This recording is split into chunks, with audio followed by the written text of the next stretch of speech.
तो श्री रामानंद राय संवाद में पिछली बारी हम लोग चर्चा कर रहे थे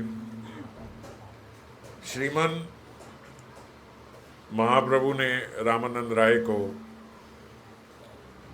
उनके मुख पे हाथ रख के रोक दिया था जब उन्होंने प्रेम वैवर्त विलास की बात करी थी।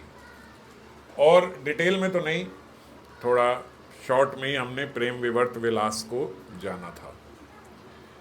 ज़्यादा डिटेल में जानने के लिए अभी श्रीमन महाप्रभु ने भी रोक दिया कि अनधिकारी को अभी ये बात बोलना कुछ नहीं है, लेकिन आपने जो है जो साध्य वस्तु है वो आपने ठीक से निर्वापन कर दिया उसका कि यही है साध्य वस्तु। प्रभु कहे साध्य वस्तुर अवधि यही है, तुम्हार प्रसादे यह जानिलु निश्चय। आपने बिल्कुल ठीक कहा, साध्य वस्तु अवधि यही है और आपके प्रसाद से, आपकी कृपा से जानिलु निश्चय, आपकी कृपा से मुझे निश्चित रूप से जान भी मैंने लिया। साध्य वस्तु साधन बिना कह नहीं पाए, कृपा करी कहे रहे पावार उपाय। अब आपने साध्य वस्तु के बारे में तो मुझे बता दिया, श्रीमन महाप्रभु बोल रहे हैं रामानंद राय को कि ये हम लोगों को चाहिए, साध्य वस्तु ये है, इस अवस्था पे हमें पहुंचना है। किस अवस्था पे पहुंचना है? श्री राधा कृष्ण का जो विलास है उसके दर्शन हम कर पाए, और विलास में भी जो उच्चतम अवस्था है विलास की, प्रेम वैवर्त विलास, जिसमें किशोरी जी श्याम सुंदर में ऐसी तन्मयता हो जाती है कि किशोरी जी स्वयं को श्याम सुंदर ही मानती है, और श्याम सुंदर की किशोरी जी में ऐसी तन्मयता हो जाती है कि उन्हें ऐसा मालूम होता है जैसे किशोरी जी मैं ही हूँ। इतनी तन्मयता हो जाना कि श्याम कृष्ण बन गए और कृष्ण श्याम जो हैं वो गौरांगी बन गए और किशोरी जी जो हैं वो श्याम बन गए। तो ये जो विलास की पूर्णतम अवस्था है, पूर्णतम तो नहीं कहूँगा क्योंकि गोलोक में कुछ भी पूर्ण नहीं है, हमेशा उसके आगे कुछ ना कुछ होता है, अनलिमिटेड है वहाँ पे, अनडिफाइंड है। तो लेकिन ये उच्चतम अवस्था हमारे जानने योग्य, तो इसीलिए श्रीमन महाप्रभु ने कहा कि विलास, और उसमें भी प्रेम वैवर्त विलास, ये तो ठीक है, हमें इस अवस्था को, हम इसके दर्शन कर पाए, हम इसे जान पाए, हम इस लीला का ध्यान कर पाए, हम ऐसे श्याम सुंदर को भज पाएं, हम ऐसे श्याम सुंदर को देख पाएं, ऐसी लीला हमारे हृदय में प्रकट भये, ऐसा हो, ये तो साध्य वस्तु है। पर इसके लिए कोई साधना तो करनी होगी। तो आपने साध्य वस्तु का तो निश्चय करा दिया, परंतु क्या साधना हमें करनी होगी ये साध्य वस्तु पाने के लिए? राय कहे यही कहो सही कहे वाणी, की कहिए भाल मंद किछु ना जानी। आप जो मुझसे बुलवा रहे हो मैं वही बोल रहा हूँ, क्या भला है क्या बुरा है ये मैं नहीं जानता हूँ। त्रिभुवन मध्य ऐछे है कौन धीर, जे तुम्हार माया नाटे हैविक स्थिर। आपकी माया देख के त्रिभुवन में ऐसा कौन है जो स्थिर रह सके? स्थिर रह सके यहाँ पे इसलिए कह रहे हैं कि भगवान की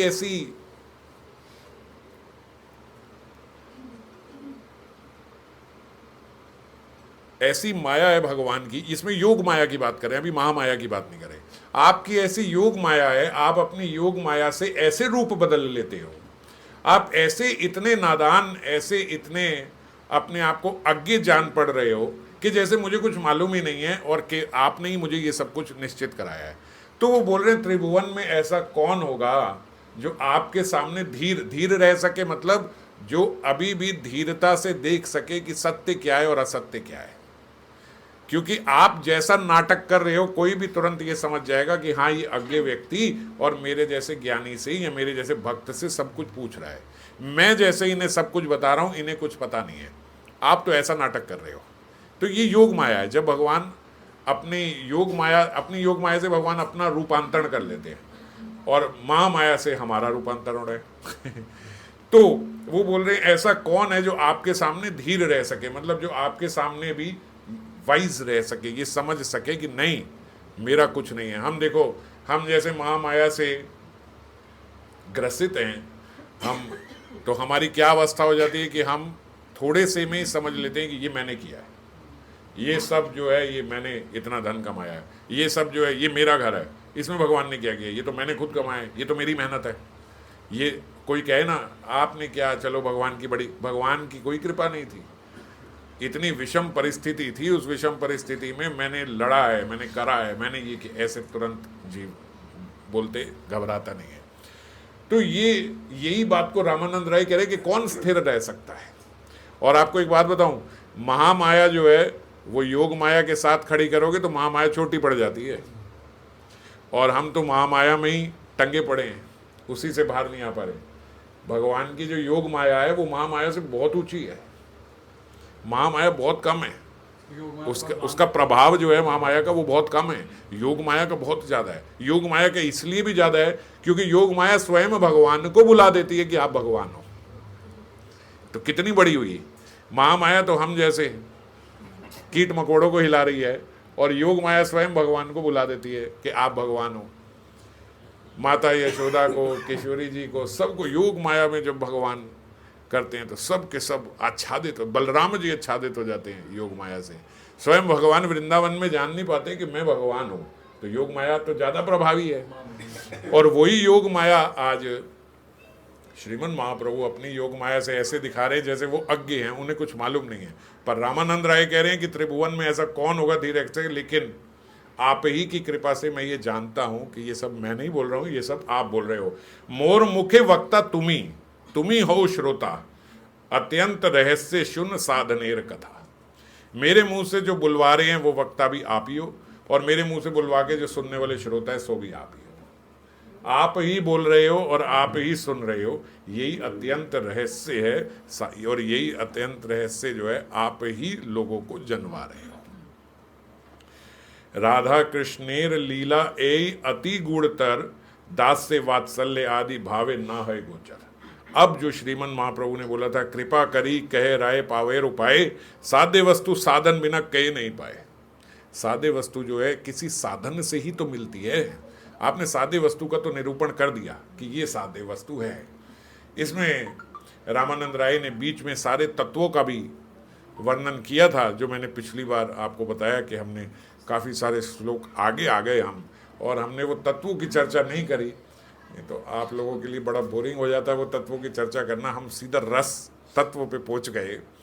तत्वों की चर्चा में उन्होंने बताया था कि भगवान की 3 प्रकार की शक्तियां होती हैं, अंतरंगा शक्ति, बहिरंगा शक्ति और तटस्था शक्ति। अंतरंगा शक्ति के फिर 3 भाग होते हैं। तटस्था शक्ति में तो जीव है, बहिरंगा शक्ति में ये सारा जगत है, अंतरंगा शक्ति में ऊपर का सारा जगत भगवान का, और अंतरंगा की भी फिर 3 शक्तियाँ होती हैं, और फिर उसमें हलादनी शक्ति, संवित शक्ति और संधिनी शक्ति, ये उनकी अंतरंगा शक्ति के आगे 3 भाग हैं। और उसमें से जो हलादनी शक्ति है उसका रूपांतरण किशोरी जी स्वयं है।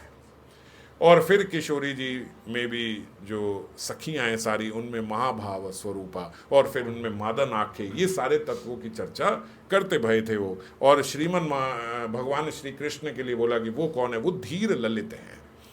धीर ललित कौन है? जो हर समय लीलाओं में रहे। भगवान जो है वो हर समय ब्रज में अपनी लीलाओं में ही रहते हैं। और लीलाएं कैसी हैं? बोले ऊपर से दिखने वाली जो लीला है वो काम लीला है, पर काम लीला नहीं है, असल में वो प्रेम लीला है। और सबको प्रसन्न करने में ही भगवान श्री कृष्ण गोलोक में बिजी रहते हैं। बस उनका एक ही कार्य है कि सबरी गोपियों को, सबरे ब्रजवासियों को, सबको प्रसन्न कर पाए। यही उनका कार्य है। ये बीच में सारे तत्वों की चर्चा हुई, फिर रस चर्चा हुई, फिर रस चर्चा में उनके विलास की और उसकी फिर प्रेम विवर्त विलास की, तो हम सीधा एक लीला के माध्यम से वहाँ पे पहुँच गए। अब वहाँ पे उन्होंने बोला कि देखो साधन क्या है, राधे कृष्ण लीला ऐते अति गूढ़तर, दास से वात्सल्य भावे ना है गोचर। देखो साधन अगर करना है तो रामानंद राय बोल रहे हैं कि दास्य और वात्सल्य आदि भाव के जो लोग हैं उनको तो ये गोचर हो ही नहीं सकती, जो ये मैंने आपको साधन बताया। क्योंकि साधन में तो किशोरी जी और श्याम सुंदर के विलास की बात है, तो ये तो दास्य और साख्य आदि, वात्सल्य आदि को नहीं मिल सकती। सबे एक सखी गणेर यह अधिकार, सखी है ते है यही लीला विस्तार। सबे एक सखी गणेर यह अधिकार, ये केवल एक सखियों को ही इसका अधिकार है और किसी को इसका अधिकार नहीं है। सखी है ते है यही लीला विस्तार। और ऐसा भी कह सकते हैं कि सखियों के लिए ही इस लीला का विस्तार हो रहा है। श्याम सुंदर और किशोरी जी लीला कर लें अकेले, पर सखियों के सुख के लिए ही ये सब विस्तार है वृंदावन में। किसके लिए? सखियों के लिए। जैसे हम कहें कि विवाह का इतना बड़ा आयोजन क्यों किया? विवाह तो अकेले में भी हो सकता था, मंदिर जाके भी हो सकता था, आपस में 4 लोगों घर के मिल जाते तो भी हो सकता था, पर इतना बड़ा आयोजन किस लिए? उत्साह में सबको आमंत्रित जीव इसलिए करता है कि वो सबके साथ मनाना चाहता है, सबको प्रसन्न करना चाहता है, पार्टी देना चाहता है, सेलिब्रेट करना चाहता है कि सारे लोग आए, सब खाएं पिए, सब एंजॉय करें, आज हमारा विवाह है। तो ऐसे ही सखियों के लिए ही सखी है ते यही लीला विस्तार, और किसी के लिए नहीं है। रास लीला जब होती है तो बोले सखा कहाँ जाते हैं? जो सखा हर समय पूरा दिन जो श्यामजू के साथ हैं, वो अचानक से रास लीला के तय कहाँ गायब हो जाते हैं? किधर गए सुबल मधुमंगल? हालांकि सुबल मधुमंगल को तो चलो ज्ञात है, उनके भीतर थोड़ा माधुर्य भी है। तो बाकी सब जो सखाएं, श्री दाम अर्जुन आदि, ये सब जो अर्जुन यहाँ के जो ब्रज के, ये सब जो सखाएं, ये सब कहाँ जाते हैं? ये सुबल सखा ये सब किधर गए? अब रात को वंशी बजी तो क्या सखाओं को ना पता लगी कि वंशी बजा रहे हैं? तो बोले वंशी सुनते हैं, पर जो रास का गोलाकार है ना, जिसमें सखियां हैं, जो मंडलाकार है, उस मंडलाकार के बाहर भी एक मंडलाकार बन जाता है। उसमें क्या करते हैं? जो भगवान के दास हैं, सखा नहीं, जो दास है, और दास वो वाले दास जिनके भीतर थोड़ा सखा भाव है, ललिता विशाखा सखी उनको सखियों की तरह तैयार कर देती है, उन दास सखाओं को, और सखियों को तरह तैयार करके उनका भार एक मंडलाकार बन जाता है बाहर। और जितने सखा उनकी वंशी सुन के आते हैं वो उसी में बिजी हो जाते हैं। वो जान के उन्हें कहते हैं तुम गोपी बन के उनको यहीं रोक लेना। वो उनको गोपी जान के वहीं रुक जाते हैं, वो सारे सखाओं को वहीं पे रोक दिया और भीतर केवल सखियां ही आती है। तो इसीलिए सखी है ते है यही लीला विस्तार, सखी बिना यही लीला पुष्ट नहीं है, सखी लीला विस्तार या सखी आस्वाद है।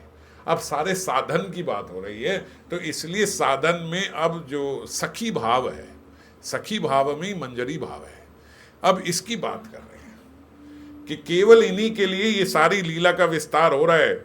सबे एक सखी गण यह अधिकार, सखी बिना ये लीला पुष्टि नहीं आए। और सही बात बताएं तो रामानंद राय कह रहे हैं कि सखियों के बिना ये लीला की पुष्टि भी नहीं हो सकती। अच्छा, रास कैसे होगा अगर सखियां ही नहीं है? तो इतना बड़ा मंडलाकार कैसे बनेगा? कैसे राधा कृष्ण बीच में नृत्य करेंगे जब आसपास कोई होगा ही नहीं? तो कैसे किशोरी जी मान में जाएंगी जब इतनी सारी सखियों के साथ कृष्ण नृत्य ही नहीं करेंगे? तो और कैसे कृष्ण रास में से गायब होंगे अगर इतनी सब सखियां नहीं होंगी? तो ये सब जो बहाने बने, ये भी तो सखियों के ताई बने, ये जो सब रास नृत्य हुआ। तो इसीलिए बोले सखी बिना यही लीला पुष्टि नहीं है, सखी लीला विस्तार या सखी आस्वाद है। इस लीला का विस्तार भी सखी कर रही है और आस्वादन भी सखी कर रही है। ये हम कई बार ही देखते हैं कि जिसका विवाह होता है ना, वो उतना एंजॉय नहीं करता, आसपास के लोग ज़्यादा एंजॉय करते हैं। जिसका होता है वो बोलता है मैं तो कुछ खाया भी नहीं, क्या क्या था मुझे तो पता भी नहीं है। वो बेचारा एक उसमें ही फंसा रह जाता है, अकेला बैठा रहता है। सब लोग डांस करते हैं, नृत्य करते हैं। वो आजकल तो एक गाने पे तैयारी कर रहे हैं, सब कर रहे हैं, ये सब इस प्रकार की कितनी कितनी वो हो रहे हैं, वो सब कर रहे हैं, परफॉर्मेंस कर रहे हैं, सब कर रहे हैं, आपस में एंजॉय कर रहे हैं, और वो बेचारे कुछ नहीं कर पा रहे, केवल खड़े हुए हैं। तो इसीलिए बोले सखी लीला विस्तारी और सखी आस्वाद है। हालांकि यहाँ वो बात नहीं है, हर सखी के साथ कृष्ण भी उसका आस्वादन ले रहे हैं और सखियों के माध्यम से किशोरी जी भी आस्वादन ले रही है। ये भौतिक जगत और आध्यात्मिक जगत का भेद है, पर सखी के लिए ही सारा ये विस्तार हो रहा है, ऐसा मालूम होता है। सखी बिना एई लीलाए अन्नेर नाही गति, सखी भावे ये तारे करे अनुगति।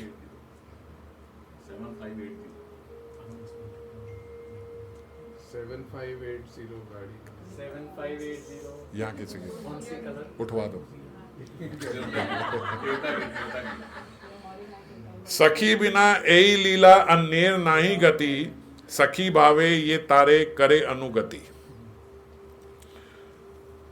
सखियों के बिना इस लीला की अन्य कहीं गति नहीं है, इसीलिए सखी भावे ये तारे करे अनुगति। सखियों के अनुगत्य में, सखी भाव के अनुगत्य से ही ये साधन बनेगा। राधा कृष्ण कुंज सेवा साधे से ही पाए, से ही साधे पाईते आर नहीं को पाए। ये राधा कृष्ण की सेवा कौन पा पाएगा? जो सखियों के अनुगत्य होगा। समझ गए? इसीलिए ये रागानुगा भक्ति है। और जो वहां पे हैं उनका बोला जाता है ये रागात्मिक भक्ति है। रागात्मिक भक्ति क्या है? जिनके आत्मा में ही राग है, शुरू से ही है। और उन रागात्मिक भक्तों के अनुगत्य को बोला जाता है रागानुगा भक्ति। से ही साध्य पाए थे आर नहीं को पाए, और कोई उपाय नहीं है इसे पाने का। जो नित्य सखियां हैं, जैसे हमारे यहाँ पे रूप आदि मंजरी, इसीलिए हमें बोला जाता है कि हमें उनके अनुगत्य में रह के ही भजन करना है। अब जैसे अभी हमने राधा कृष्ण प्राण मोरे युगल किशोर ये गीत गाया, तो अंत में आया नरोत्तम दास, सेवा विलास चाहे नरोत्तम दास। तो बोलते ये जो नरोत्तम दास नाम आ गया ना, एक संत हैं वृंदावन में, तो तटिया स्थान पर, वो बोलते जो रसिक भक्त हैं उनको बोलते हैं आप कोई गीतावली सुनाओ, कोई लीला सुनाओ। जब वहाँ पे सब जाते, कोई वक्ता भी वहाँ पे जाते तो उनको अलग से ले जाके बोलते सुनाओ, आप कोई लीला सुनाओ, कोई ये सुनाओ।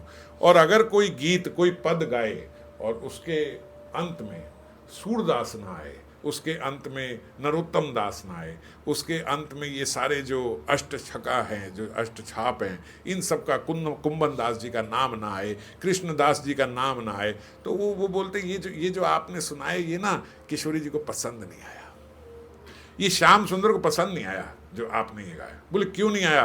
बोले इसके नीचे ना जब नरोत्तम दास का नाम आ जाता है, जब कृष्णदास का नाम आ जाता है, जब कुंभन दास का, जब सूरदास का नाम आ जाता है, तो बोले वो नाम उनका है, पर मानो ये कृष्ण के हस्ताक्षर है। और जब तक ये हस्ताक्षर नहीं आते ना, तब तक ये अच्छा नहीं लगता जो आप गाते हो। ये पद अच्छा नहीं, भया नहीं है। हमारे श्याम जी को भय नहीं है, किशोरी जी को अच्छा नहीं लगा। अब लोग समझते नहीं कि पता नहीं हमने इतनी बढ़िया रस्सी गाई, इन्हें अच्छा क्यों नहीं लगा।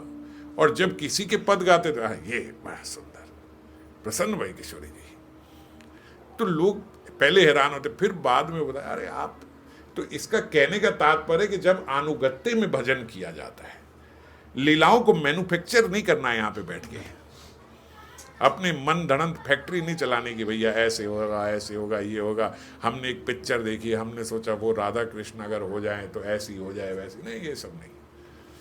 अनेकों अनेक लीलाएं दी गई हैं, अनेकों अनेक लीलाओं का चिंतन हुआ है हमारे गोस्वामियों द्वारा, आचार्यों द्वारा। उन्हीं के अनुगत्य में उन्हीं लीलाओं का आस्वादन, जो भजन है वो भजन भी उन्हीं के भजनों का आस्वादन। अलग से किसी ट्यून में, इस ट्यून में, उस ट्यून में आप अपने अपने पद बना के ना, ऐसा कुछ करना, केवल हरि नाम संकीर्तन।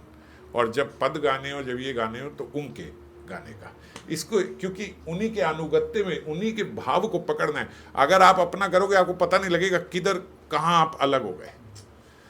जरा सी छोटी सी भी चूक होगी तो भाव एकदम अलग दिशा में बह जाएगा।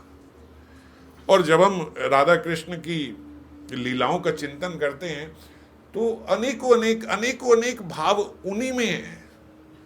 कई कई लीलाओं को जैसे पढ़ा, कई लीलाओं को सुना, तो ऐसा लगता है कि अभी ये जो लीला सुनी थी इसमें तो ऐसा भाव था, इसमें तो ऐसा भाव है। तो अलग अलग जो आचार्य रहे, उन आचार्यों ने बड़े विभिन्न भाव दिए हैं। जो भाव आप चाहते हो वो भाव कहीं मिल जाएगा आपको, बहुत भिन्न भिन्न भाव है। अब जैसे पिछली बारी हमने एक लीला का चिंतन किया था, पूर्व राग की। अब पूर्व राग की लीलाओं में ही पता नहीं कितनी बारी जो प्रथम मिलन है वो अलग अलग आचार्यों ने अलग अलग बताया है। तो आप कहो नहीं जी ये वाला आचार्य ठीक है कि ये वाला आचार्य नहीं, सब ठीक है। क्यों? क्योंकि निरंतर लीला हो रही है, निरंतर लीला हो रही है। पता नहीं अभी भी किसी जगत में फिर वही पूर्व राग की लीला हो रही होगी। कितने विश्व हैं? अनंत है, अनंत ब्रह्मांड है। कौन से ब्रह्मांड में कौन सी लीला हो रही है और कौन से ब्रह्मांड की लीला किस आचार्य के भीतर आ रही है? तो क्योंकि वो आचार्यों के द्वारा बताई गई है तो उस पर हम विश्वास कर सकते हैं, हाँ ये सही है ना, इसको हम मान सकते हैं, ये ठीक है। हम अपने मन से ना बनाए, क्योंकि ऑलरेडी इतनी है, इतनी वैचित्री लीला में है, इतनी वैचित्री है, तो हमें बनाने की जरूरत नहीं है। और हम बनाएंगे तो हम बनाएंगे, और उन्होंने जो दिया उन्होंने देखी है, उनको वो भाव मिला है, उनके भाव उनके हृदय में प्रकाशित हुआ है कृपा से, वो हमें बता रहे हैं और हम बना रहे हैं। अगर बनाए तो बनाना नहीं है, वैसे ही बहुत बहुत बहुत वैचित्री है। जैसे अभी पूर्व राग की बात करें तो कितनी पूर्व राग की लीलाएं हैं, अलग अलग कल्पों में अलग अलग ब्रह्मांडों में अलग अलग लीला होती है। तो इसीलिए बनाने की जरूरत नहीं, जो दी गई है उसी को हम उनका चिंतन करें, और चिंतन करते करते जब हृदय शुद्ध होगा हमारा, जब ये दैत्मिक भाव हमारा जो है ये भीतर से हटेगा। एक आचार्य की अभी सुन रहा था, वो बोल रहे थे कि जब तक आपके भीतर अभी स्वाद लगे हैं कि ये खाना है, ये खाना है, ये करना है, ऐसा पहनना है, ऐसा जाना है, ये मुझे अच्छा लगता है, ये मुझे बुरा लगता है, बोले तब तक राधा कृष्ण हृदय में कैसे आएंगे? अभी तो पूर्ण रूप से आप अपने देह में हो, पूर्ण रूप से आपकी देहात्मिक बुद्धि है, तो देहात्मिक बुद्धि से कैसे प्राप्त होंगे राधा कृष्ण? जब ये देहात्म बुद्धि हमारे भीतर से हटेगी तब तो कहीं जाके जगह मिलेगी राधा कृष्ण की लीलाओं के चिंतन के लिए। और जब उनकी लीलाओं का चिंतन होगा तो जहाँ लीलाओं का चिंतन हो रहा है, जहाँ वो प्यास है वहाँ वो प्रकट होंगे। बड़ा सिंपल सा तो लॉजिक है।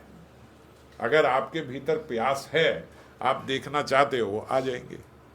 सुपरफिशियली ऊपर ऊपर से हम लोग नाम लेते रहें और 50 चीज़ें हमें इस जगत में चाहिए और 51 भी राधा रानी भी चाहिए, तो कैसे आएंगे? ऐसे हृदय में कैसे? अच्छा, और वो 51 भी हमेशा नहीं चाहिए, थोड़े समय के लिए। जब मैं सोचूं कि अभी मैं बैठा हूँ ना, अभी मैं दुखी हूँ, अभी राधा रानी की झलक दिख जाए, बस अभी दिख जाए, और फिर उसके बाद वो आगे, अरे छोड़ो अब, चलो अब वहाँ चले, अभी तो फिर मुझे शॉपिंग में जाना, अभी नहीं। ऐसा अगर मनोभाव रहेगा तो कैसे आएंगे? तो जो हमारा भजन का स्टाइल है, इस भजन के स्टाइल में राधा कृष्ण कैसे हृदय में आएंगे? वो तो आप बड़े हो गए, आप आज्ञा दोगे कि किशोरी जी इस समय इतनी देर के लिए आ जाना, फिर उसके बाद मैं बिजी हूँ, फिर उसके बाद नहीं। निताई और थोड़ी देर के लिए, मेरे पास आधा घंटा है माला करने का, और उसमें भी मैं 10 मिनट ध्यान लगा पाऊंगा, तो आप 10 मिनट आ जाओ, फिर आप जाओ। ऐसे नहीं मेरे हृदय पे अपना वो कर लो, शासन कर लो, फिर आप जाओ ही ना और मैं किसी काम की ना दूँ। ऐसों के हृदय में कैसे आएंगे? तो जब तक देहात्म बुद्धि है तब तक हमारे हृदय में कैसे आएंगे? ये हमें अपने हृदय को शुद्ध करना होगा, प्यास जगानी होगी, तब वो जाके हमारे हृदय में आएंगे। सखीर स्वभाव एक अकथ्य कथन, कृष्ण सह निज लीलाए नाही सखीर मन। सखियों का एक अनोखा स्वभाव है। सखीर स्वभाव एक अकथ्य कथन, एक अनोखा स्वभाव है इन सखियों का। कृष्ण सह निज लीलाए नाही सखीर मन। कृष्ण के साथ निज लीला करने का सखियों का कोई मन नहीं है, समझ रहे हो?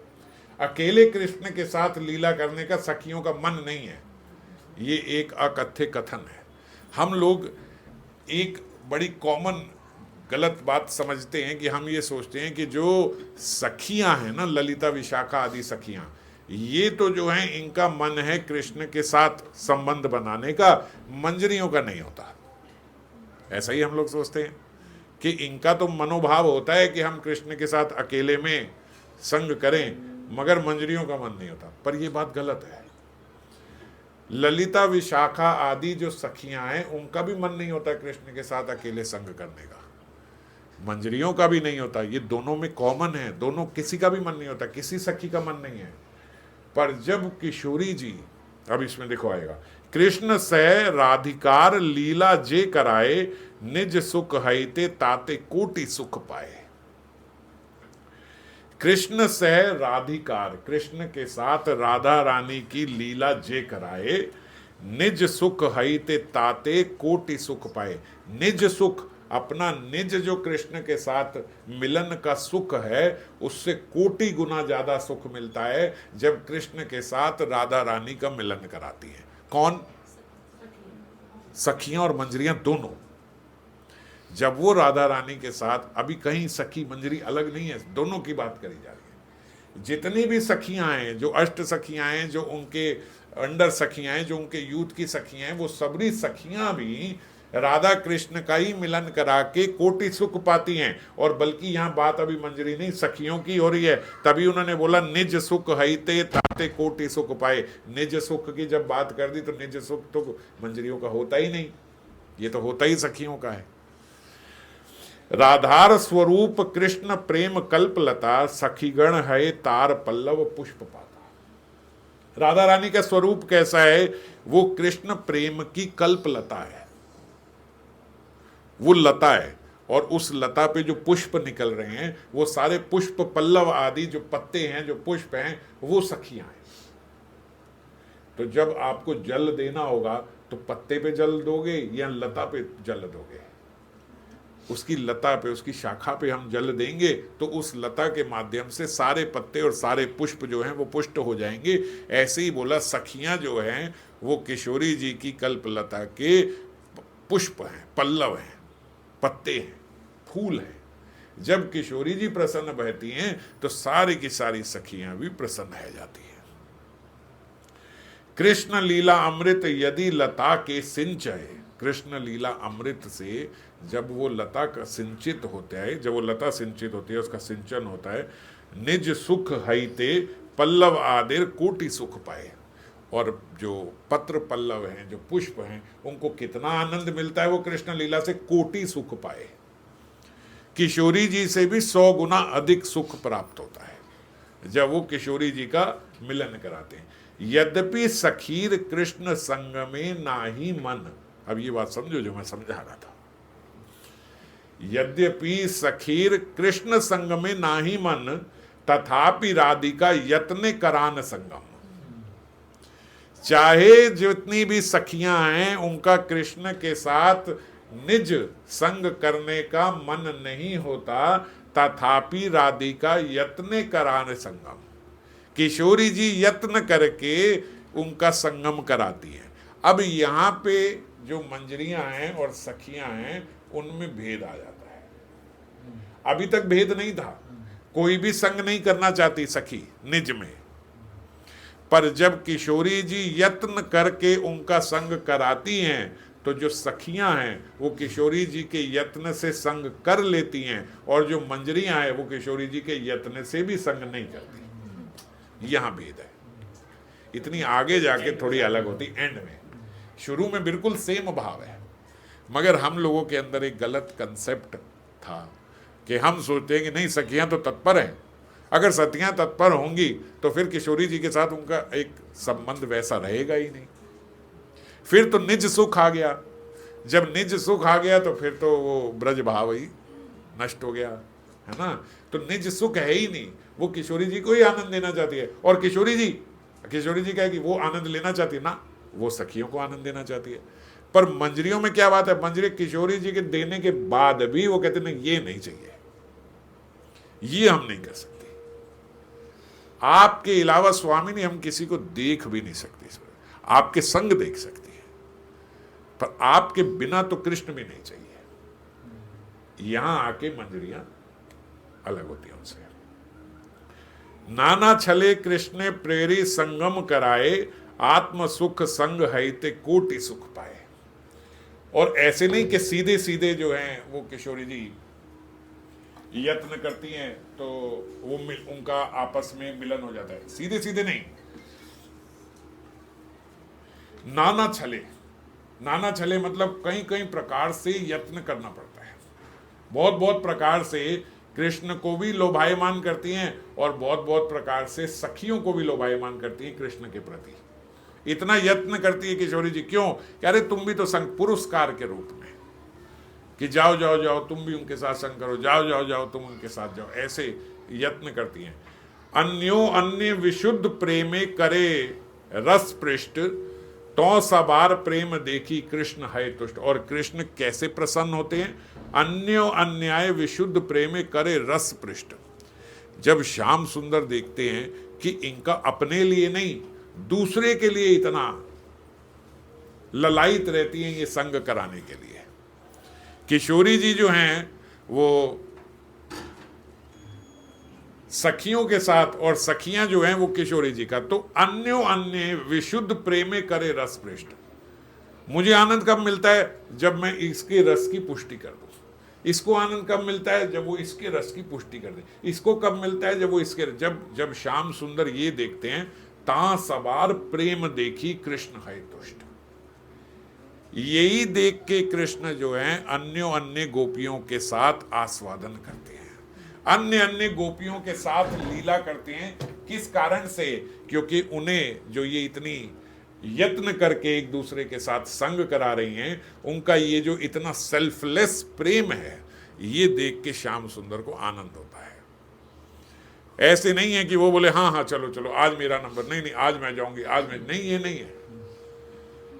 और बड़े यत्नों के साथ भेजना पड़ता है कि नहीं नहीं आप चली जाओ। जब कृष्ण श्याम सुंदर ये देखते हैं तो इस भाव से उनके रस की पुष्टि होती है, किसी सखी से आनंद नहीं मिलता।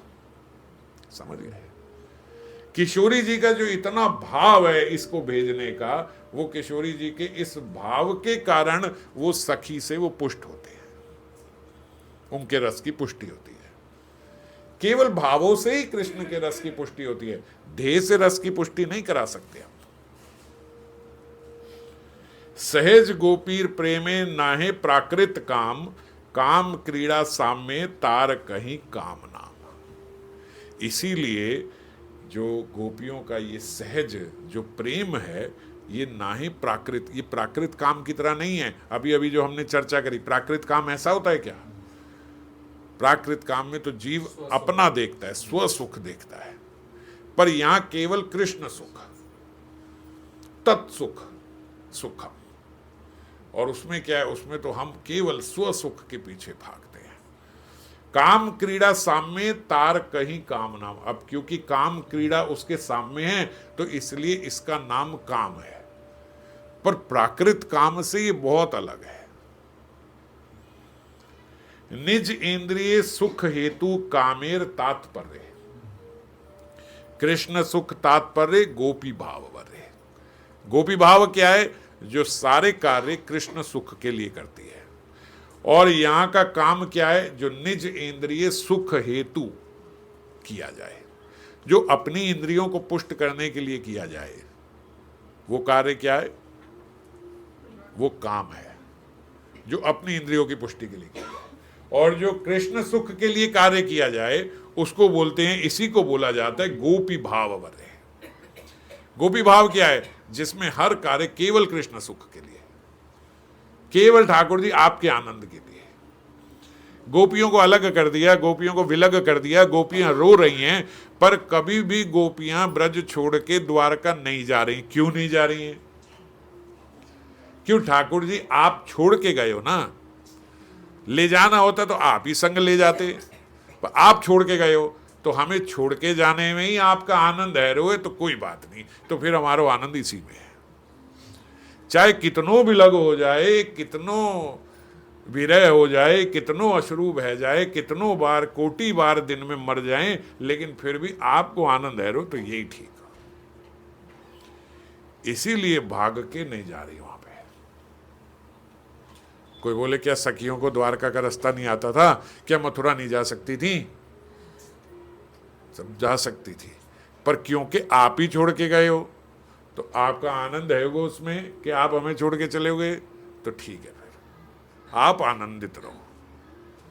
तो इसीलिए कितना विरह हो, कितना विकट विरह हो, कितना विलग कर दें, कितना कष्ट पहुंचा दें, पर वो कष्ट में भी आनंद है, क्योंकि ठाकुर जी कर रहे हैं। इसको बोलते हैं कृष्ण सुख। हम बोलते तो हैं नहीं नहीं हमारा भी यही है, हम भी बस ठाकुर जी के लिए सब कुछ। अरे ठाकुर जी के लिए कुछ भी नहीं किया हमने, आज तक कुछ भी नहीं किया। माताएं जो हैं वो बढ़िया से बढ़िया कपड़े, ज्वेलरी, क्या हम आज जन्माष्टमी पे तो पहनेंगे, वृंदावन जा रहे हैं यहाँ तो हम अच्छे कपड़े पहनेंगे, ऐसे बोलते हैं ना। ठाकुर जी के लिए, अपने सावरे के लिए सजे हैं। डायलॉग तो हमें सारे रट गए हैं, अपने सावरे के लिए सजे हैं, उसके लिए तो सजेंगे। अच्छा तो आप बताओ कि कौन सी गोपी ऐसे सज के गई थी रासलीला में? कौन सी गोपी ऐसे ढंग के सज के गई थी जो श्याम सुंदर को प्रसन्न भह गई कि वाह भाई वाह, बड़ा सुंदर करके आई ये श्रृंगार? वो ये देखते ही नहीं है। सनातन गोस्वामी आए किसी और से, उन्होंने रास्ते में शॉल ले ली थी। वो शॉल जो थी वो महंगी थी। सनातन गोस्वामी का उससे कोई तात्पर्य नहीं था, परंतु महाप्रभु ने उन्हें देख के बोला ये कौन है? मैं जानता नहीं है, कौन आए हैं? सनातन गोस्वामी सोच में पड़ गए कि मिले तो थे, क्या हो गया ऐसा कि मुझे नहीं पहचान रही मैं कौन हूँ? थोड़ी देर के बाद देखा, अच्छा ये इतनी कीमती शॉल पहन रखी है, वो उतार दी। और जब वो उतार के विरक्त वेश से वहां पे गए ठाकुर जी, हाँ सनातन आओ आओ आओ। क्यों नहीं पहचान रहे हैं? क्योंकि इतने कीमती वस्त्र उनके ऊपर है। और हम बोल रहे मैं सावरे के लिए सज के जा रही हूँ, कीमती हार पहन के, कीमती कपड़े पहन के, मेकअप करके, लिपस्टिक लगा के, ये सब करके। हम ब्रज में भी ये सब करके जाते हैं, इस सब से पहचान नहीं है वहाँ पे। हमारी बहुत गलत फहमी है ये कि हम ये सब करके ठाकुर जी को रिझा रहे हैं ना। देश की सौंदर्यता से तो कभी रीझे ही नहीं है, भाव से रीझे हैं। और भाव शुद्धि कब होती है? जब देह को सजाने की प्रवृत्ति खत्म हो जाए। जितना देह आत्मिक बुद्धि हमारी कम होगी, उतना ठाकुर जी की प्रसन्नता ज्यादा होगी। जे जे जे जे कपड़े पहन के जाएंगे, जे जे लेके जाएंगे, पहले ही सब डिजाइन हो गए हैं कि ये इस दिन ये पहनेंगे, इस दिन सुबह ये पहनेंगे, इस दिन शाम को ये पहने। ठाकुर जी प्रसन्न नहीं है रे, इससे दूर चले जा रहे हैं। अभी तो बड़ा देहात्म है इसमें, अभी नहीं, अभी बड़ा समय लगेगा। आनंद से हम लोग वस्त्र पहनाते थे। ये जब ये फंक्शन आ रहा है, फंक्शन आपका शादी का नहीं, जन्माष्टमी का, ये सब राधाष्टमी पे ये पहनेंगे, इस पे ये पहनेंगे, उससे कोई आनंद नहीं है। आपका आपस में आनंद मिला है। आप बना लो कि हम सारे मिलके पीले वस्त्र पहनेंगे, हम सारे मिलके हम हरे पहनेंगे, हम सारे मिलके नीले। आपका आनंद है इसमें, आपकी पहचान बन रही है, आपको वो अच्छा लग रहा है। अलग से हमारा ग्रुप चमकेगा नीले कुर्ते में, वो आपकी है। आपने ये करके अपने को ठाकुर जी से दूर कर दिया, तो क्या आनंद हुआ? असल में हम उल्टी बात करके जा रहे हैं। हम उनकी नजर में नहीं आ रहे हैं, हम उनकी नजर से हट गए। जब हमने ये देहात्म डिसीजन लिया, तभी कपड़े कुपड़े की तरफ कोई ध्यान ना दिया हो। ये भी ना सोच के जाना अब कि चलो भाई वृंदावन जा रहे हैं, वो पुराना सूट कौन सा निकाल लो। नया वाले में ठाकुर जी नहीं देखते, पुराने वाले में देखेंगे। मम्मी मेरे जितने पुराने सूट है निकाल दो, सारे पीछे पीछे के जो टाइट है रहे हैं। इससे भी बात नहीं बनेगी। मैं आज जैसे मैं कई बार भक्तों को बोलता हूँ, नहीं नहीं हम अब कुछ नहीं खाएंगे, हम सिर्फ खिचड़ी खाएंगे। घर में यही कलेश हो जाता है, मेरे लिए खिचड़ी क्यों नहीं बनाई आपने? अरे खिचड़ी खाने से भगवान प्रसन्न नहीं होते, जो मिले वो खाने से होते हैं। आपने ये बोलना बंद कर दिया कि ये बना दो, ये बना दो, जो मिल रहा है ये खा लिया, इससे प्रसन्न होंगे। आपकी वस्त्रों की तरफ ध्यान गया ही नहीं। जैसे रोज वस्त्र निकाल के पहन लेते हो, ऐसे ही कोई त्योत सामने 3 वस्त्र दिखे, वो निकाल के ले गए और व्रत चले गए, इस बात से प्रसन्न होते हैं। और दूसरी बात जो हमने पहले भी करी थी कि जब भी ब्रज जाना हो तो ब्रज जाके ऐसा लोभ रखें कि वहाँ किशोरी जी और श्याम सुंदर हर समय विचरण कर रहे हैं।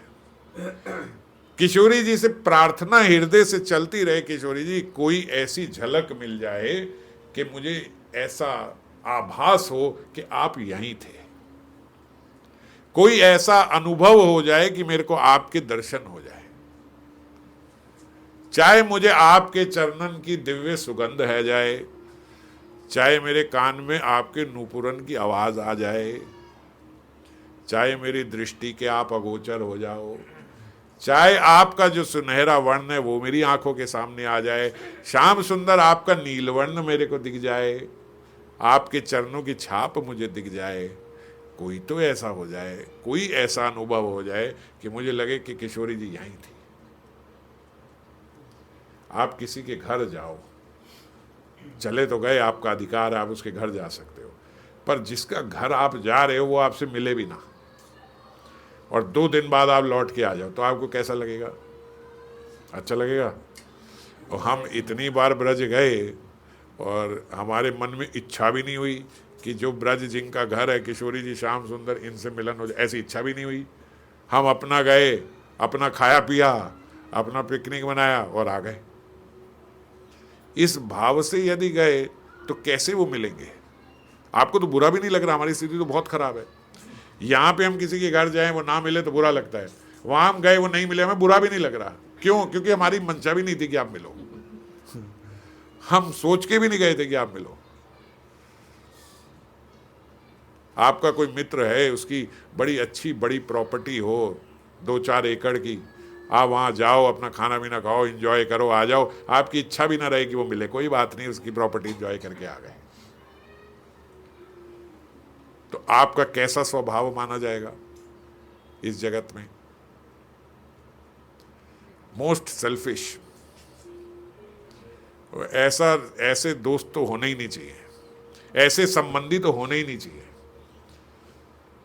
कभी ऐसे संबंधी से आपका कोई संबंध बनेगा कि वो आपके यहाँ आए, अपना खाए पिए चले जाओगे, तेरे से तो मिलना भी नहीं है, हमें तो बस एसी चाहिए था, प्रॉपर्टी चाहिए थी, एंजॉय करना था, छुट्टियां मनानी थी, अच्छा ही आप नहीं मिलो।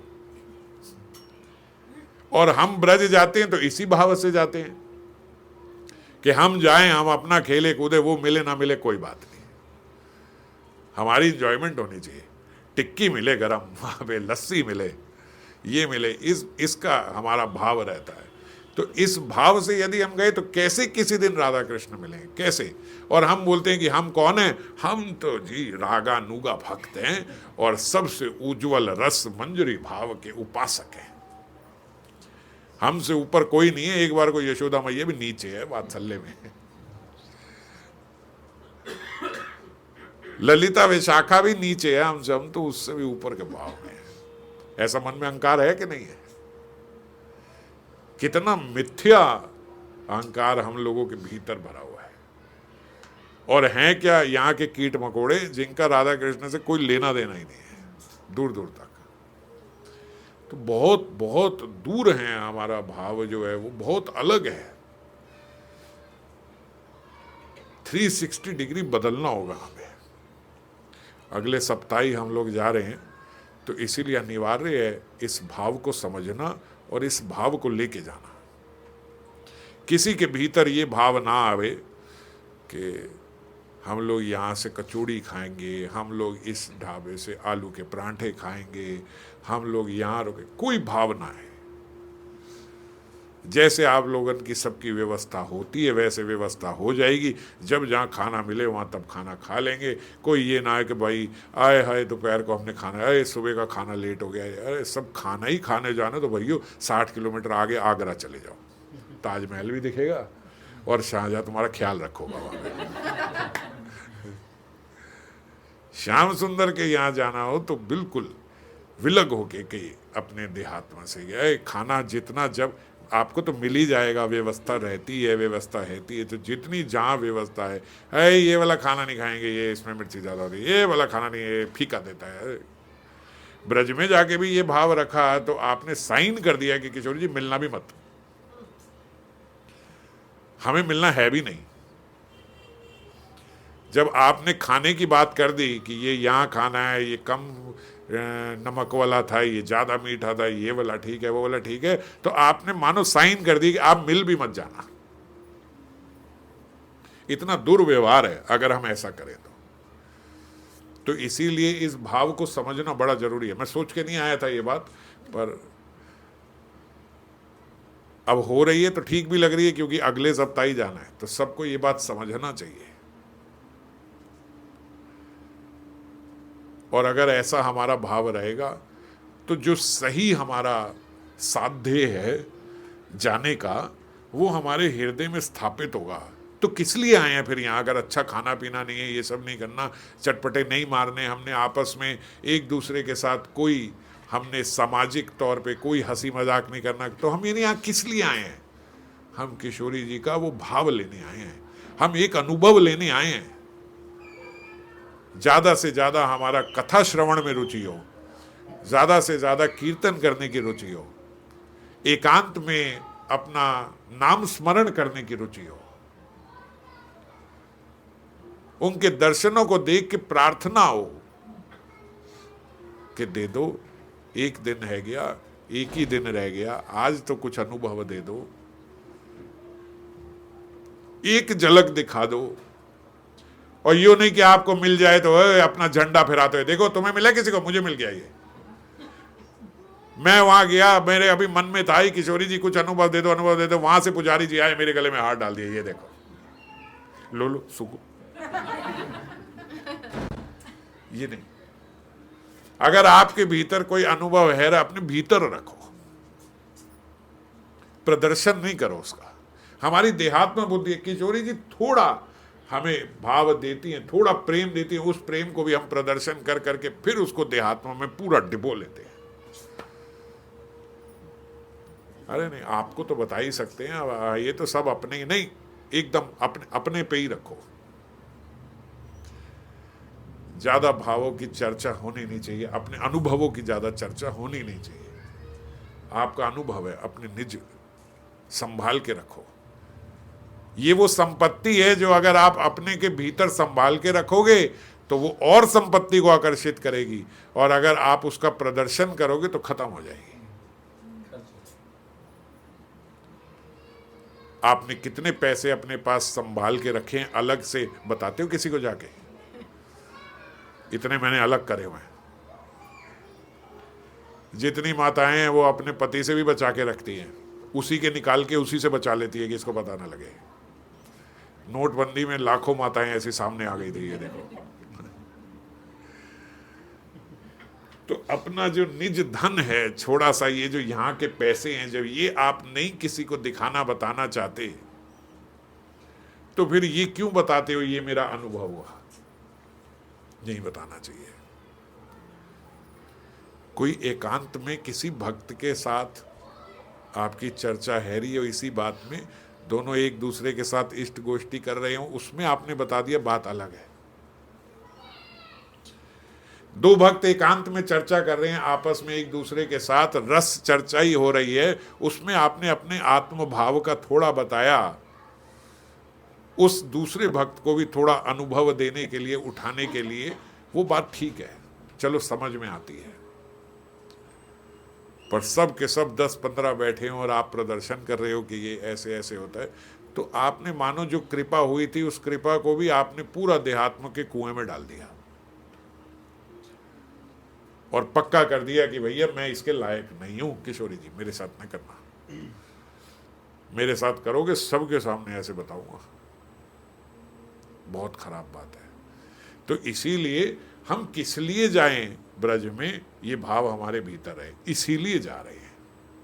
इसलिए हम ब्रज में जा रहे हैं कि हमें दर्शन चाहिए, अभिलाषा है हमारे भीतर आपके दर्शन की। सेवा लें, कोई सेवा वहाँ पे, कोई भी सेवा जो छोटी सी हो, कई लोग जाके वहाँ पे जैसे कुंड थोड़ा सा साफ कर दिया, इसकी सेवा ले ली, कीर्तन कर लिया, कहीं बैठ के यहाँ हम कीर्तन करें, कहीं बैठ के आपने निज नाम ले लिया, वहाँ करेंगे। जो वहाँ रह रहे हैं, जो ज़्यादा दिन रह रहे हैं, कोई ना कोई सेवा पकड़ ली हमने, रोज ये सेवा किया करेंगे। अगर नहीं पकड़ी तो ज़्यादा दिन नहीं समझ में आएगी फिर वहाँ पे। सबसे उत्तम सेवा ब्रज में पता है कौन सी है? ब्रज रज की सेवा। ब्रज रज में सोहनी सेवा, ऐसा सुंदर नाम पूरे विश्व में झाड़ू को कहीं नहीं दिया गया है। सोहनी, झाड़ू नहीं बोलते, सोहनी। क्यों सोहनी? क्योंकि सबसे सोहनी सेवा है, सबसे उत्तम सेवा है ब्रज रज की सेवा। और ब्रज में झाड़ू ऐसे नहीं लगता जैसे आप यहां लगाते धूल उड़ रही है ये, ना ना ना, बड़े प्रेम से रज को भी शर्म ना आ जाए, धीरे धीरे धीरे धीरे ऐसे ऐसे ऐसे ऐसे झाड़ू लगा के धीरे धीरे जब आप ऐसे रज को करोगे थोड़े से कंकड़ ऊपर आ जाएंगे, जो कंकड़ ऊपर आए वो निकाल के साइड कर दिए, बड़े प्रेम के साथ, क्योंकि जिसको आप साइड कर रहे हो वही रज है, उसी की सेवा करनी है। और एक बाबा थे, वो रोज गोवर्धन में सोनी सेवा करते थे, और बड़े भोले से बाबा, और कुछ पता ही नहीं कि और भी कुछ करना होता है, कोई अन्य कोई साधन भी होता है, ये भी नहीं पता। क्या करें भैया, हम तो पढ़े लिखे नहीं है, कुछ जानते नहीं, कुछ ना करो, अच्छा चलो सोनू सेवा कर लेते हैं। और सोनी सेवा कैसे? बड़े प्रेम से धीरे धीरे धीरे रज को ऐसा करते, ऐसे ऐसे करके जब उसमें से जो कंकड़ निकल जाते वो कंकड़ उठा के साइड कर देते। क्यों? क्योंकि मेरे श्याम किशोरी जी यहाँ पे रोज विचरण करते हैं, तो उनके पैरों में कंकड़ न लग जाए, इसीलिए धीरे धीरे करके बस वो कंकड़ साइड कर देते हैं। एक दिन श्याम सुंदर और किशोरी जी का जो निधिवन है, वहाँ पे तो रोज रास है, तो जो रात को वहाँ पे रास होता है, वहाँ पे बोल रहे रास है रहे था, और जो किशोरी जी थी, किशोरी जी की नूपुरन जो है वो वहाँ पे गिर गई। और सुबह बाबा जो है जब वो सोनी कर रहे तो धीरे धीरे धीरे धीरे ऐसे ही रज को ऐसे ऐसे करते, कंकड़ उसमें से निकल के आते, वो उठा लेते। जब वो कहीं कोई भारी सी चीज लगी, जब भारी सी चीज उन्होंने देखी, ओहो ये तो ऐसे लगता है जैसे हाथी के दांत के नूपुर बने हो और बीच में ऐसे ऐसे घुंघरू लगे, इतने बारीक। बोले तो बड़ी महंगी है, ये इतनी महंगी है, ये ऐसे लग नहीं रहा कि कोई साधारण किसी स्त्री की होगी। और मन ही मन प्रार्थना करने लगे कि हे किशोरी जी, ये आपकी हो, ये आप ही की हो, आप ही का प्रसादी मुझे मिलाओ, ऐसा अनुभव करा दो। और ये सोच के बाबा ने वो नूपुरन जो है वो अपनी कुटिया में रख दी। अब ललिता का स्वभाव आप जानते ही हो, किशोरी जी जब श्याम सुंदर के साथ रास करके आई तो ललिता एक एक करके उनके सारे आभूषण जो है उतार रही है, और जो ओहो किशोरी जी क्या हुआ, आपकी नूपुर किधर गई? पता नहीं, यहां ही होगी कहीं, यहां पड़ी होगी, देख तो नहीं, यहां तो नहीं है। तूने पहनाई ना होगी, एक ही पैर में पहना? ना, मैंने पहनाई थी। फिर बोले फिर यहां तो रात्रि को गिर गई होगी। अच्छा चलो आप चिंता ना करो, आप विश्राम करो, हम देख के आते हैं। भेष बदल के ललिता विशाखा नीचे पहुंची तो देखो बाबा जो है वहां सोनी कर रहा है। हे बाबा, हाँ यहाँ कहीं नूपुर देखिए क्या? मेरी बहू जो है ना वो बड़ी भोरी है, यहां से बिदर गई थी, कहीं उसकी निकल गई। बोले हाँ देखी तो है। अच्छा बाबा अल्लाह दे दे। बोले ऐसे कैसे दे दूं? अरे बोले मेरे बहू की नूपुर। अरे मुझे क्या पता तेरे बहू की नूपुर है, मैं क्या जानूं तेरे बहू की नूपुर है? कल कोई और आ जाएगा वो कहेगा मेरे बहू की नूपुर है, मैं क्या जानूं किसी के। अरे बोले बड़ी भोरी बहू रही मेरी, यहां से निकल रही थी, उसको पता न लगो, मैं तो नहीं जानता। और नूपुर देख के ऐसे लगे कि भाई बहू जो है वो बड़ी घराने की है, छोटी नहीं है, कीमती लग रही है मुझे ऐसे। और तुम्हारी शक्ल देख के तो नहीं लग रहा कि तुम्हारी बहू है। वो भेष बदल के गई थी। बोले तुम्हारे मुखन को देख के तो नहीं लग रहा कि भाई ये तुम्हारी बहू की है, तो मैं तो ना दूंगा। ए बाबा नाटक ना कर दे, ए चल मैं नहीं दूंगा। कैसे देगा?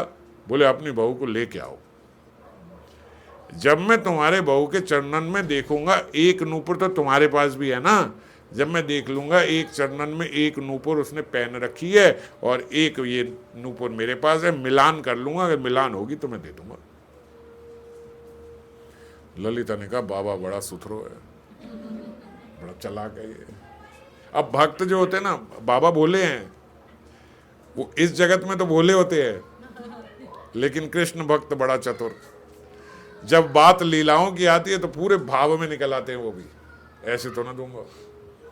ललिता विशाखा किशोरी जी के पास गई, किशोरी जी वो बाबा तो बड़ा चालाक है, बोल रहा है ऐसे नहीं दूंगा, वो सब जान रहा है, ऐसे तो कौन उससे मांगने आएगा, और नूपुरन को दे नहीं रहा है, बोल रहा है कि वो आए तुम्हारी साथ में एक नूपुर पहनी होगी, तुम यो करो, ये नूपुर जो है ये मेरे को दे दो, मैं जाके इसके साथ की ले आती हूँ।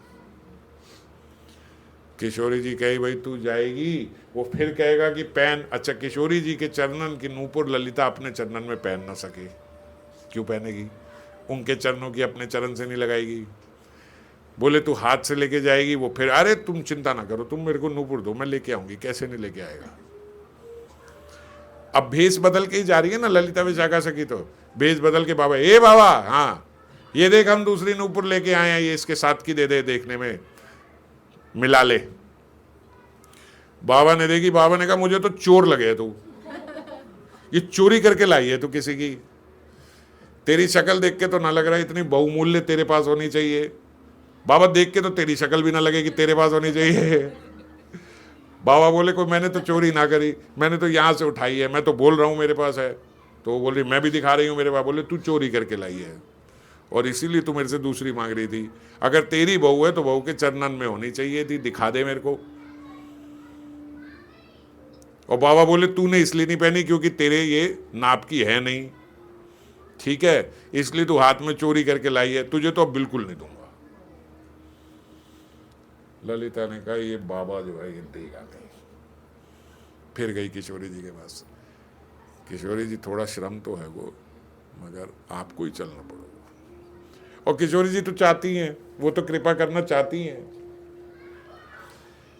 किशोरी जी आपको ही चलना पड़ेगा। बोले चलो चलो चलो कोई बात, आप तो एकदम तैयार हो जाती हो, चलो चलो चलो। सुनो वहां पीछे रहना एकदम, आप आगे ना आ जाना, एक बोलने की देर आप तो खड़ी हो गई चलने के लिए, आप पीछे रहना, हम बाबा से बात करेंगी और लेके आएंगी। और सुनो एकदम घूंघट काढ़े रखना, अपने चेहरा न दिखा देना वो बाबा को,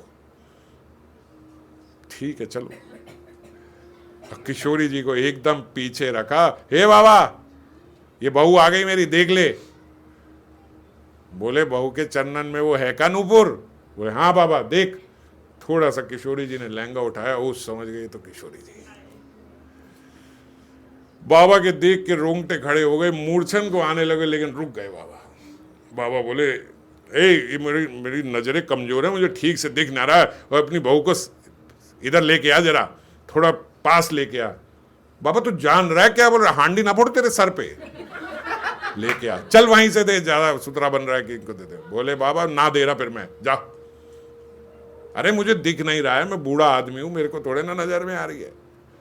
किशोरी जी खुद थोड़ा आया, ललिता कह रही रुक क्यों आप? किशोरी जी कह रही बेचारे को नजर नहीं आ रहा, थोड़ा आगे जाने दो, देख लेने दो उसको, कोई गलत बात थोड़ी कह रहा है।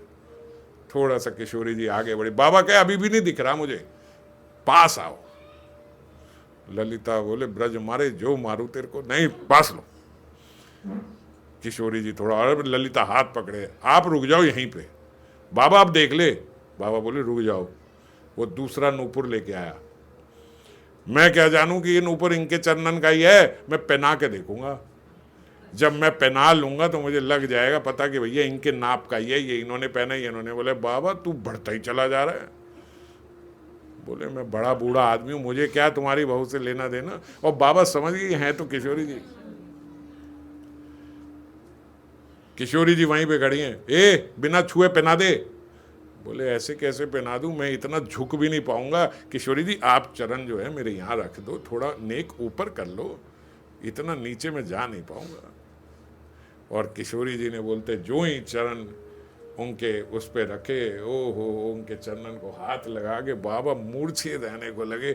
बड़ी मुश्किल से अपनी मूर्छा संभाली, और किशोरी जी भी अपनी कृपा कब तक संभालती, अपने मुख से भी उन्होंने उठा के बाबा को यूं आलिंगन करके लिया, और बाबा बोलते वहीं देह बाबा का समाप्त हो गया। और ऊपर सखी रूप में जब आंख खोली तो किशोरी जी की गोदी में लेटे हुए थे। और ये सत्य घटना है। और ये कैसे होता है? जब हमारे भीतर वो प्यास हो, जब हमारे भीतर वो भूख हो कि हमें वो अनुभव लेना है, वो किशोरी जी का अनुभव प्राप्त करने का लोभ हो हमारे भीतर, लौल्यम हो, तो एक ना एक दिन आप यूँ न समझना कि इस बारी गए, आपने कहा खाना भी ना खाओ, हमने खाने की भी बात नहीं करी, कोई पानी की बात नहीं करी और कोई अनुभव नहीं हुआ, आ गए वापस। इससे तो वो अच्छा था, कम से कम खाना तो खा लेते थे। एक दो दिन में इतना भाव आपका शुद्ध नहीं हो सकता है, एक दो घंटे में दर्शन हो जाए, हो सकता है। आपका कितना लौल्यम है आप जानते हो। किशोरी जी कृपा करेंगी ही करेंगी, करती ही हैं, वो हैं ही कृपा करने के लिए, वो केवल कृपा ही करना जानती है। बरसाने में तो ऐसे बोलते बोलते कृपा तो श्याम सुंदर करते हैं, किशोरी जी नहीं। बोले कि क्या बात कर दी आपने? बोले और क्या, ये कृपा कृपा लिए डोले वही घूमते हैं, कृपा करेंगे कृपा करेंगे। किशोरी जी तो बरसाती है, इसीलिए बरसाने वाली है। यहां तो बरस रहा है, पात्रता का विचार नहीं है। पात्रता का विचार करने वाला कृपा लेके घूमता है, इसको दूं, इसको नहीं दूं, इसको दूं, इसको नहीं दूं। यहां तो बरसाने वाली है, बरस रहा है। जो आओ ले लो, पात्र हो अपात्र हो, कुपात्र हो सुपात्र हो, कोई नहीं देख रहा। तो ऐसी किशोरी जी क्यों नहीं कृपा करेंगी? केवल हम ऐसा मानते, हम मानते क्या, हमारे सारे जितने निज कर्म हैं उन सबसे यही प्रदर्शित होता है कि हमें कृपा नहीं चाहिए, हम ये लेने ही नहीं आए,